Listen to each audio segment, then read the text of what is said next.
Well, everyone, welcome back to another exciting episode of the Storybox podcast. Guess what, everyone? The Hulk, you know what? He had a son, and his name is Lou Ferrigno Jr. He's the son of, I guess you could say, Lou Ferrigno, the American Hulk that I grew up with. But Lou has made his own name in a very amazing industry and art. He's an American dramatic and comedic actor, beginning his career in entertainment as a fitness model. Ferrigno Jr. quickly transitioned to his roles in commercials, TV and films. He's best known for his work that I've watched, S.W.A.T and 911 Rush, which was inspired by Battlefield back in 2016. And also a bit of history for you, way back when everyone was into How I Met Your Mother, like myself, in 2013 and beyond. But he's done so many more amazing things, which I'm excited to speak to you more about today. But Lou Ferrigno Jr., welcome so much to the Storybox podcast today. How you doing, man? It's a pleasure to be here. Thank you. It was a lovely introduction. I don't even think of that, but thank you. I thought I was butchering it there for a moment.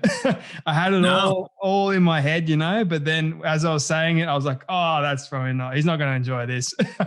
But no, man, it's great to have you here.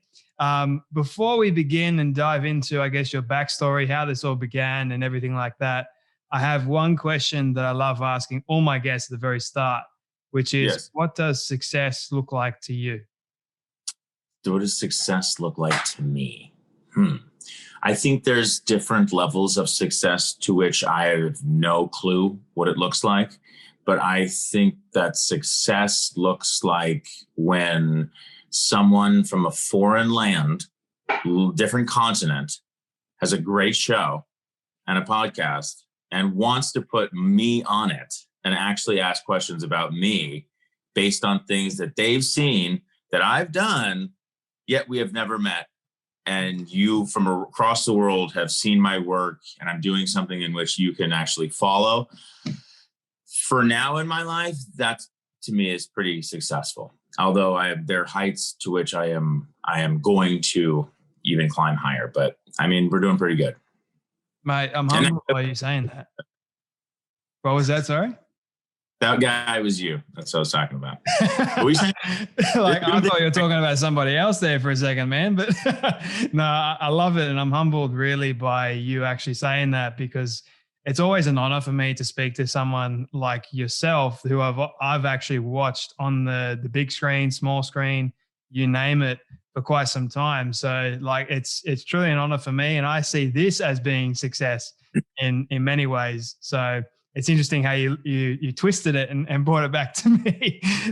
You're a smart man, but I'm curious, dude, talking about the things that you enjoy doing, what specifically do you love and where did that come from?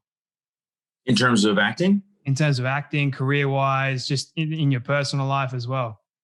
I they always say don't start a paragraph or a sentence with, but I always wanted to be, I am who I am, and I have this name. And when I was young, my father would say, Louis, I gave you my name. And I didn't know what that meant. And if anything, I was like, yeah, whatever, Dad.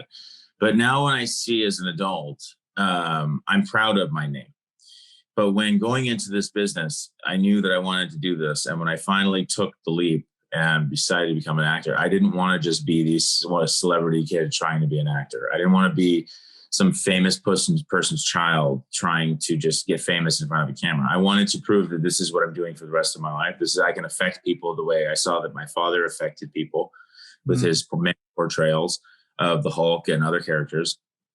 But I also wanted to take what he did and take it to the next level. So I spent years dedicating my life to really to rounding off my edges in terms of, I'm a bigger guy, so I work on my low status of my comedic timing, my doing dramatic scenes to really open those and really get there dramatically.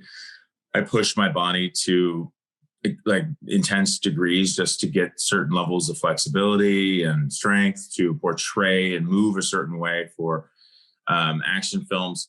So it's all a challenge. It's all work. But in work, I mean, it's all stuff that I enjoy and I love. I mean, it's what I know, it's what I've seen, it's what I've done my whole life with my father. And now it's my turn to kind of take the torch and to do things in a different way. You know, my father is a wonderful man, but he's handicapped, and he had a handicap my whole life. So, and I didn't realize, I just thought he was my dad and I get aggravated, but he's 85% hard of hearing, has been his whole entire life. And it's not easy when you're a child and you're loud and rambunctious and trying to get things through to someone who doesn't necessarily know how to communicate and be emotionally available.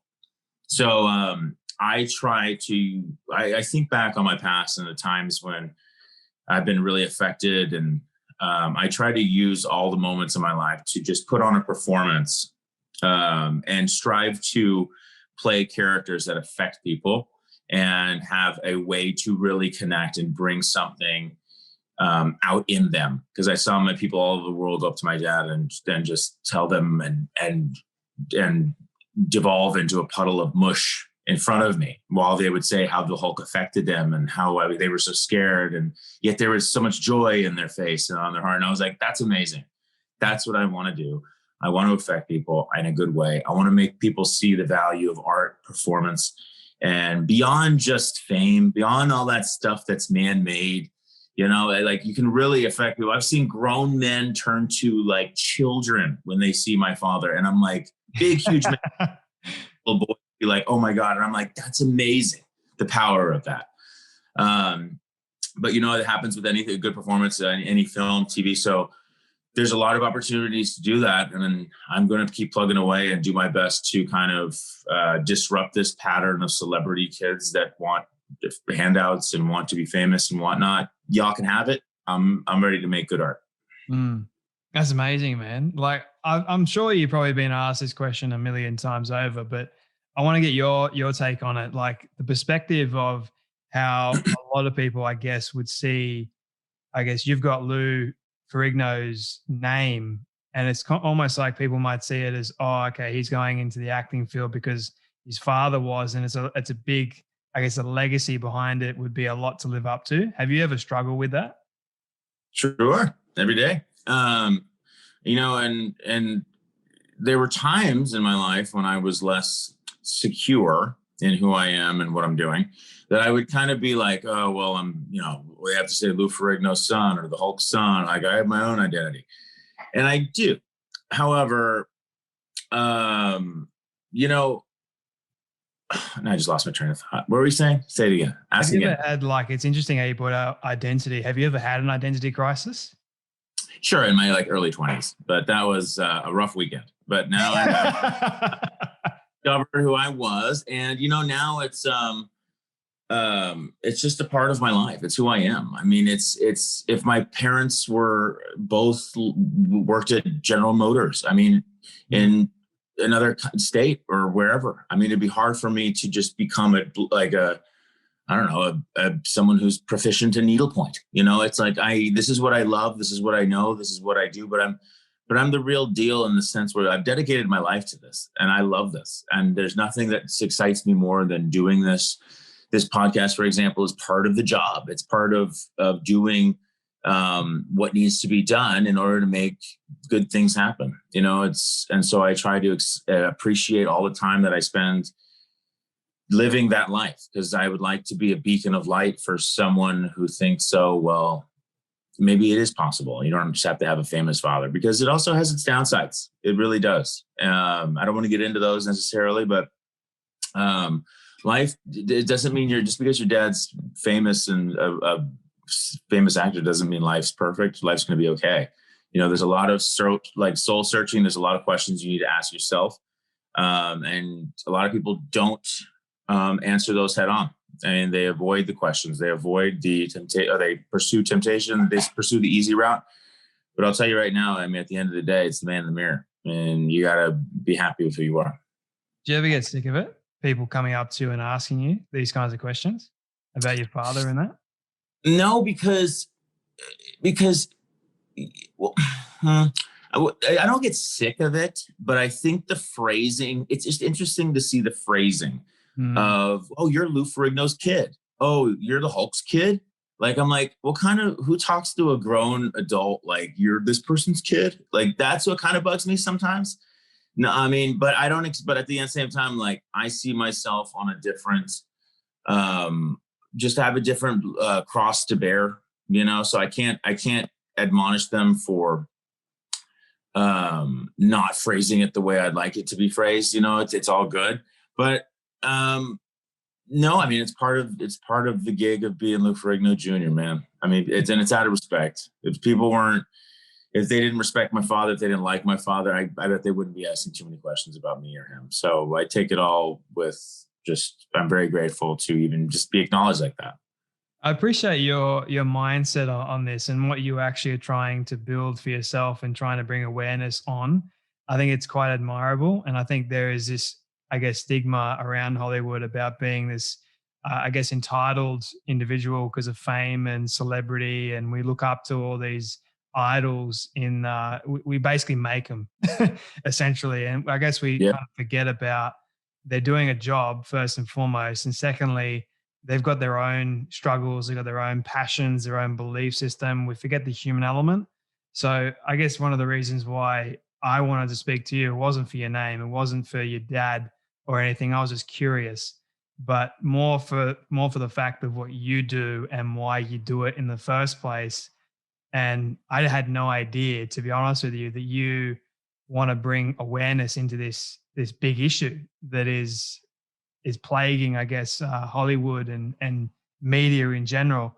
And what I'm curious about, Lou, is has there been someone in your life, whether a friend or it could be anyone, a close relative, that has sort of challenged you or given you a renewed perspective on life sometime? A renewed perspective on life? What do you mean by that? So they've challenged your idea on beliefs, viewpoints, or given you a renewed outlook towards life in some way. Oh yeah. I mean, my sister is my best friend in the world. She's the one person who's seen everything. She's been there from day one, literally. And she's always quick to give me praise when I need it most, and to keep it real when it's time. So, and I can always call her for an honest opinion. I love her to death, where she's my best friend. And, I'm happy to have a relationship with my sibling like that. I have another brother and we're close too, but my sister really has she was an actress first. And I always thought, I always knew I wanted to be an actor. It was always a calling for me, but she was an actress. My dad was an actor. My mom was an actor. So I was like, no, I'll be a football player, be an athlete. So then when I became an actor, I was concerned whether there would be levels of jealousy, because this whole fame thing is wild, man. It's like my father is legitimately internationally recognized and world famous. I mean, I went to Thailand and I wrote a check in 2011-ish. And this was around the time when I was having my identity crisis here. And I gave the check to the person and they go, Ferrigno, like Hulk? And I'm like, you gotta be kidding me. Across the globe. I was like, they even know my name across the globe. And then there was a Hulk figurine standing right there. And I'm like, this is, and that for me was a sign. I'm like, this is way bigger than me. This is way bigger than what this person is doing. Like, this is something just large that I need to see more about. But my sister has been the one that I can just go to and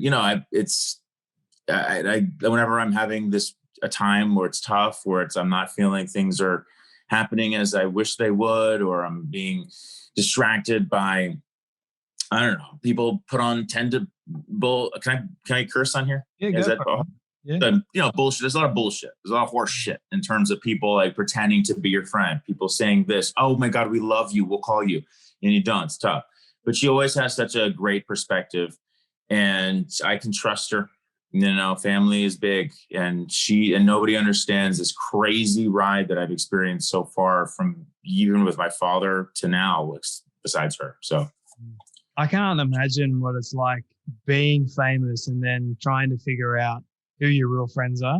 I've always I can't imagine what it must be like for you guys. And I almost feel, I guess, a sense of empathy in a way, because I don't want to like not be genuine or authentic at all in everything that I'm doing. I thrive on building connections and relationships with people.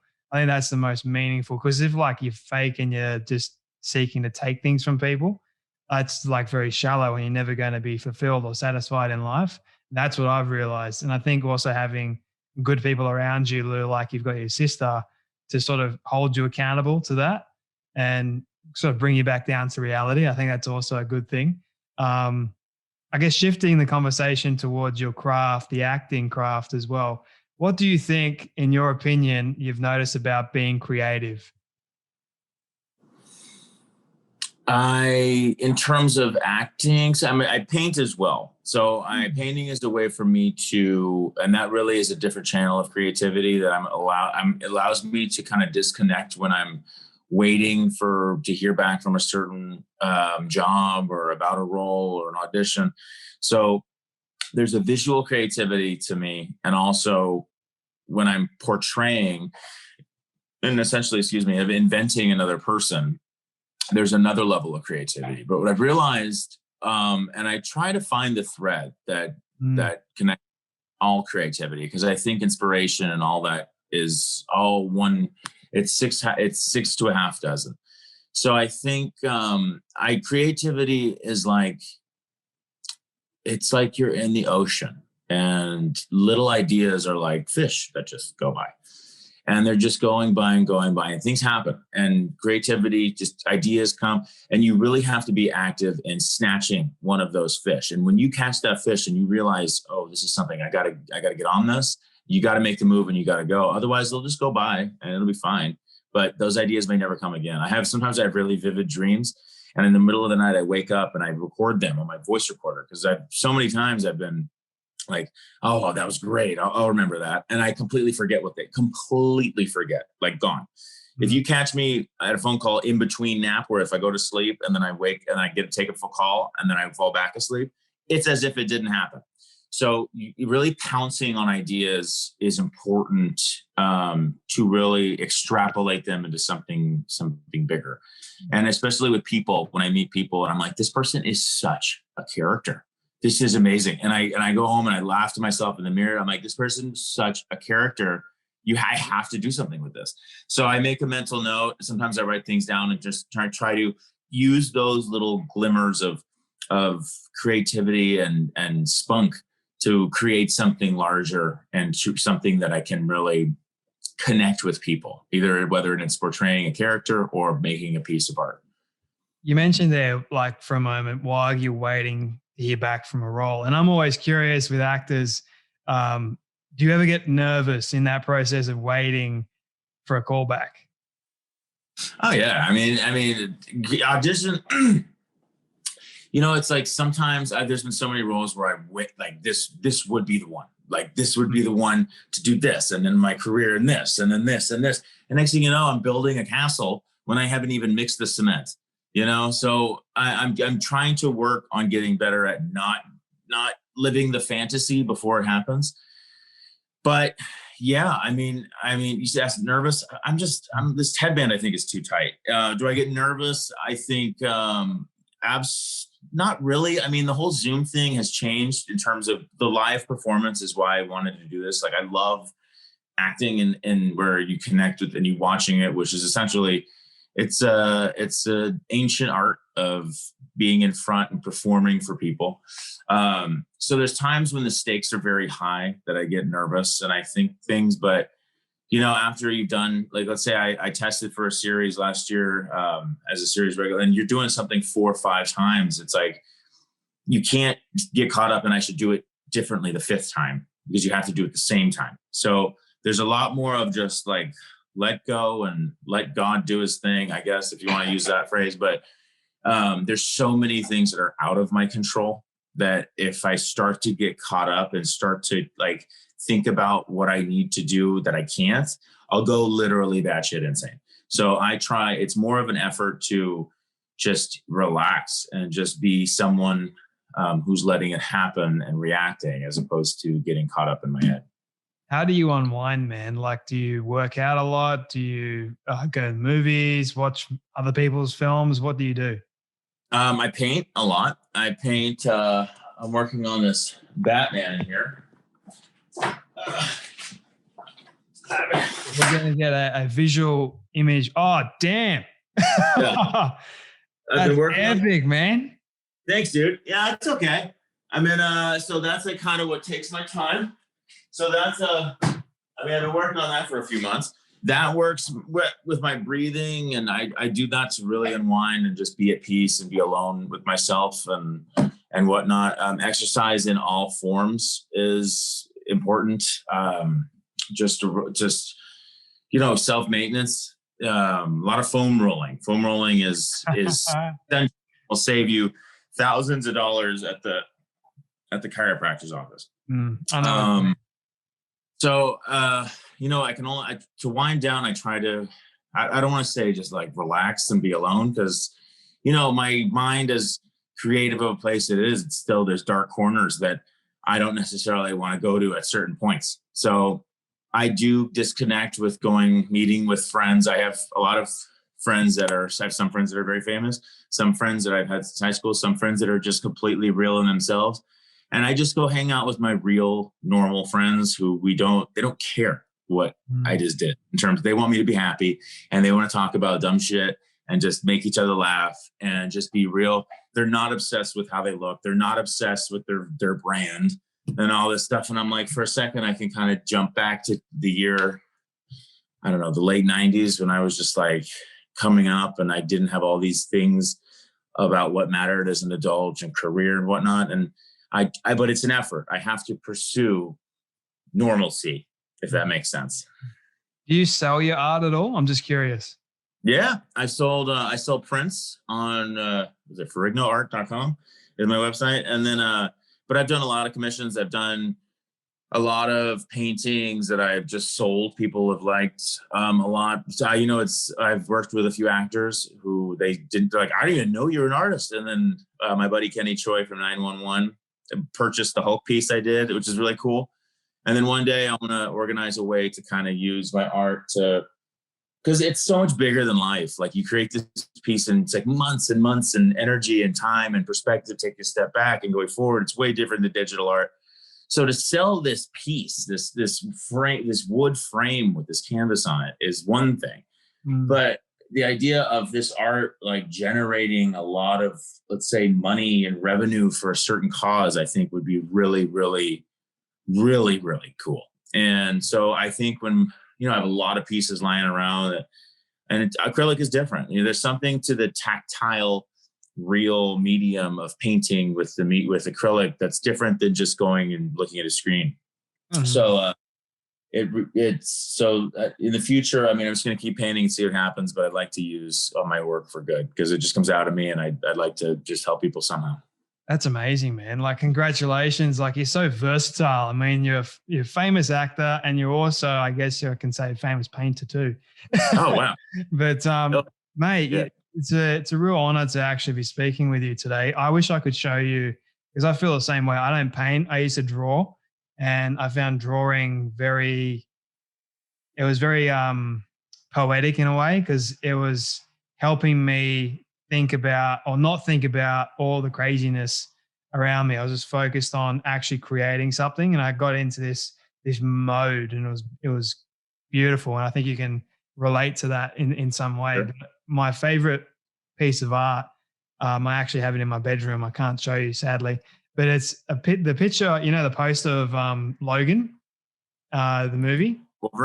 Wolverine, yeah. How he's got his hand and he's holding the girl's hand, Daphne. Okay, film. Yeah, that film. So he's got his like old hand. It's battered and bruised. I just love the illustration of that. How you got the old versus the young, and I drew it. I traced it, but I wish I could show you it. It's cool. Nice. But yeah, this isn't about me. Couple more questions for you, dude, if you don't mind. So what has been, I guess, the most fun role or character that you've portrayed on screen? that you're most proud Okay. of? I fun for me comes in so many different forms. I did a film. I like the most fun, like zany, wacky one was I was always thought to myself I'd be a superhero, and I always knew. And so I booked a role, which was a great story, and it was, and I won't tell it now, but it was like on the spot booking for this character. They're doing this show called Mutt and Stuff with Cesar Millan, the dog trainer, international dog empire trainer. Wow.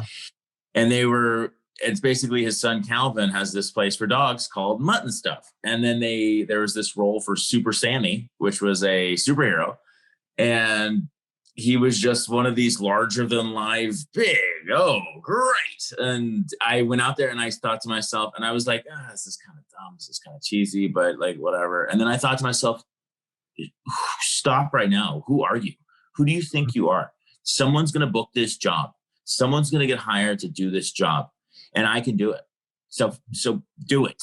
So commit and do it. And then I was like, okay. And I took it seriously. I put on literally spandex outfit.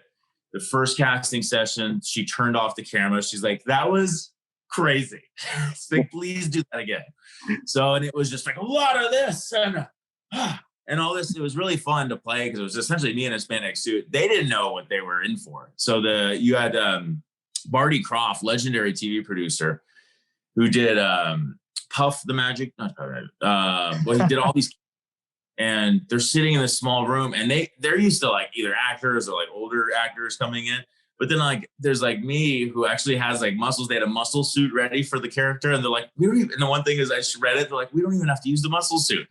So they were like ready for this like guy to pretend to be this superhero, and you can find it on YouTube. It is Super Sammy. But it was so much fun because I was happy with the fact that I do come off with this presence physically, and I do have this physique, but I love to be goofy. I love to be fun. I love to just to round out those aspects of my personality rather than, just playing, I got your six, and then running around and being the badass guy. And that was a challenge for me because a lot of people really enjoyed it. And it's got over like a couple million views on YouTube, which is cool because it's such funny to see someone like that looks the way I do act like a complete like bozo / child, whatever. But that was a lot of fun. I mean, I've had so much fun on just about anything I've done, and it was fun because I saw it as real progress. I saw it as progress in my career and my craft because I can say the lines and emote. But this was a challenge to just let it all out. And as this character, I was able to convey thoughts and emotions that I had that were just kind of ridiculous, but I didn't think they were. And according to the character, they're not ridiculous. Because this character has a lot of pups to save. And he has to, and that will be, like I created this Super Sammy character and people responded really well for it. Like it was a fraction of the way people responded to my father, but it was just on set. It wasn't around the world. But it was like, I really liked the feeling that I made people feel good or made people laugh or made people just like lighten their day a little bit. And during these times, I mean, it matters more to really connect with people. So that was a lot. Man, absolutely nothing wrong with being goofy, being who you are, being fun, energetic, lively. I think that needs to be pushed out more than all the negative that we're seeing in the world. I'm a huge dog lover. I've got a German Shepherd. We're only a German Shepherd family, so I completely understand. And I'm going to go and watch it after we're finished. On months. Just so I can laugh and feel that joy coming through. Yeah. You'll see it. I can't wait, man. 2 final questions for you, if you don't mind. This is great. I'm loving this, man. I wish I could speak to you for longer. But what has been the worst piece of advice you've ever received? Oh, good question. The worst piece of advice. God, I've received a lot of bad advice, let me tell you. But I think, oh man, that's a great question. And I try to block out the bad advice, and I honestly I don't see myself as crazy. I know I can be crazy to the normal person, whatever that is. So I try to do as much as I can to just like that is, it's impossible. Well, that's for you. This can't be done. You can worry about that. I'm going to go on my own way. But the worst piece of advice is have a backup plan. I remember my dentist was like, he's like, oh, you're going to be an actor, because he knew me when I was growing up. And he's like, so what's your backup plan? And I'm like, I don't know. And I wanted to say, be a dentist, because I was like, I didn't think about having a backup plan. And I didn't want to have a backup plan because I knew that I was going to be an actor and I was going to work and be successful, yet I hadn't. But he was just from a world of being, medical, being school, all this stuff. And that is so not me. And so when he said, yeah, you should really have a backup plan. And I said, and I just nodded because I'm nice. But then I thought to myself, I wanted, and you know what? Nowadays he comes to me and he's like, oh, saw you on S.W.A.T. He goes, you're taller than all those guys. How tall are all those guys? I'm like, isn't that funny, doctor? Because about 10 years ago, you were saying I should probably choose something else. But I think if you have a backup plan, there's a good chance that you can't leave anything to even fester at all in your brain if you want to be doing something like what I do, where you must leap and then that will appear. Because if you're not all in and you're not with it, I mean, it's too hard, man. It's too hard. It's too painful to not, whenever it gets tough and I'm so like just had enough, I'm like, I look at myself in the mirror and I say, you got nothing else, dude. You got nothing. You could sit in a corner and paint all your life, but this is all you're doing. And right then I think to myself, okay, I feel better right away because I got no backup plan, man. That's it. So don't have a backup plan. That's great, man. Great advice for me and for everyone that is listening or watching right now. My final question for you, real quick. This is my all-time favorite question. It's a hypothetical one. So I want you to imagine with me for a moment that you've been able to reach the age of 100. All your friends and family have decided to put together a highlight film or a film, whichever one you want, of everything you've ever said and everything you've ever done. Don't ask me how in the world they got it, or we'll call it magic. They've been able to get it and show it to you on your 100th birthday. What do you want that film to say and to show about your life? Okay. After this podcast, I would say that I don't even know, man. I mean, there's so many things that I haven't even done yet that I am excited to do. And I'm going to be there when it's time to, I'm still in the room, man. I'm not leaving. So I'm going to be available for certain things in the future that I haven't even seen. I think partially one of the Super Sammy things will go in with it. I like the range in which I know I can play, mixed with just being a good person and giving and doing the philanthropic things of giving back and volunteering and helping. And I try to do so much and helping people feel and realize their own dreams. But I really feel I'm thinking less about myself more and more. This is more about using what I can to affect people and help the world become a better place. And as cheesy as it sounds, I mean, it's so true. There's in giving is where you truly receive. So, I mean, God, I think of all the jobs I've done, maybe like 3 or 4 will be on that reel in that movie. But I'm saying, dude, there's going to be, I have big, big aspirations and dreams and things that are happening that will come my way with a good reputation, with doing good work and being authentic. So I'm excited. I'm optimistic, a little crazy, but I'm hopeful and I'm happy. So I love it, man. Lou Ferrigno Jr., thank you so much, man, for your time, your energy, your enthusiasm, your wacky attitude as well. I love it all. Thank you so much for sharing your story a little bit on the Storybox podcast today. Thank you, Jay. And do you even lift, or is that just a shirt? Like, do you even like dig, bro? Come on, man. Of course. I wouldn't be wearing it if I wasn't. But it's also, do you even leave your mark as well? Like, that is another powerful message that I love sending. And I love, just do you even? Pleasure, Jay. Really, really thank you. And you're great. And it's a great thing you got going on. So I appreciate it. And you had me on here.